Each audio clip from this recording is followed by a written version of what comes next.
আসসালামু আলাইকুম সুপ্রিয় দর্শক, আজকের তথ্য বিশ্লেষণ পর্বে আপনাদের স্বাগত জানাচ্ছি। আজ আমরা বিশ্লেষণ করব ইরানের সাম্প্রতিক জনবিক্ষোভ ও অর্থনৈতিক সংকট বিষয়ে।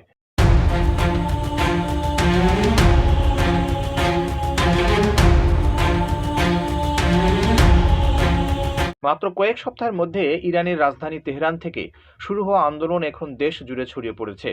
এই বিক্ষোভ কেবল স্থানীয় সমস্যার প্রতিফলন নয়, এটি একটি গভীর অর্থনৈতিক ও রাজনৈতিক সংকটেরই বহিঃপ্রকাশ। বিক্ষোভের মূল কারণ হলো বেড়ে যাওয়া জীবনযাত্রার ব্যয় এবং অর্থনৈতিক সংকট।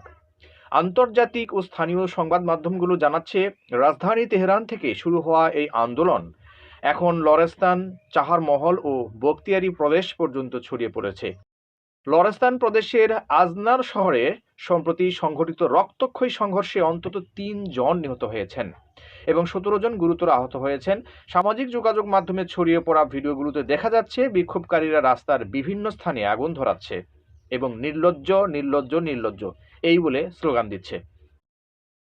বিক্ষোভ শুধু তেহরান বা লরস্তানেই সীমাবদ্ধ নেই। চাহারমহল ও বখতিয়ারি প্রদেশের লোরদেগান শহরে আরও ২ জন নিহত হয়েছেন। প্রতিবেদন অনুযায়ী প্রাদেশিক গভর্নরের কার্যালয়, মসজিদ ও ব্যাংক সহ সরকারি সকল ভবনে ইট পাটকেল সহ বিভিন্ন ধরনের হামলার ঘটনা ঘটেছে।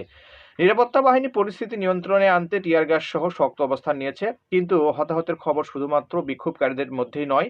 পশ্চিমাঞ্চলীয় কুদা শহরেও বাজিশ বাহিনীর ২১ বছর বয়সী এক সদস্য নিহত হয়েছেন।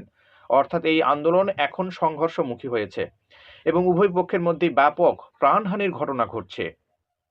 ইরানের অর্থনীতি বর্তমানে ভয়াবহ মুদ্রাস্ফীতির কবলে পড়েছে। গত বছর ইসরায়েল ও যুক্তরাষ্ট্রের বিমান হামলায় দেশের সামরিক ও পারমাণবিক অবকাঠামো ক্ষতিগ্রস্ত হয়। এই কারণে জনগণের যে ক্রয় ক্ষমতা সেটি কিন্তু আস্তে আস্তে কমে গেছে। ২০২২ সালে মাহমা আমিনির মৃত্যুকে কেন্দ্র করে গড়ে ওঠা এই আন্দোলনের পর এটি সবচেয়ে বড় এবং তীব্র জনবিক্ষোভ।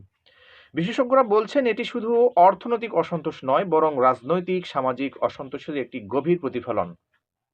সরকার এখন আবেগের তুলনায় কিছুটা সতর্ক কৌশল অবলম্বন করেছে বটে, তবে প্রেসিডেন্ট মাসুদ পেজেশকিয়ান বিক্ষোভকারীদের দাবিগুলোকে যৌক্তিক হিসেবে মেনে নিয়েছেন এবং তিনি সতর্কবার্তা জানিয়েছেন, সাধারণ মানুষের জীবিকার সংকট সমাধান না হলে শাসক গোষ্ঠীর জন্য পরিণতি ভয়াবহ হতে পারে।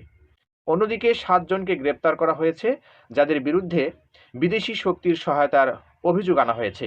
এই পরিস্থিতি ইরানের রাজনীতিকে আরও অস্থিতিশীল করে তুলতে পারে।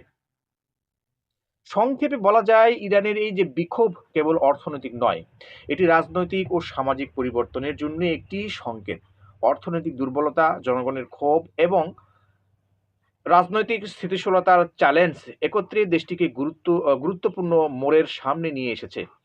কাজেই আমরা দেখব আগামী দিনগুলোতে সরকার কি পদক্ষেপ নেয় এবং জনগণ কিভাবে প্রতিক্রিয়া জানায়। প্রিয় দর্শক, আজকের মতো তথ্য বিশ্লেষণ পর্বটি এখানে শেষ হচ্ছে।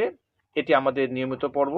আমাদের পরবর্তী পর্বগুলো দেখার জন্য আমাদের চ্যানেলটি এক্ষুনি সাবস্ক্রাইব করুন এবং আমাদের সাথেই থাকুন।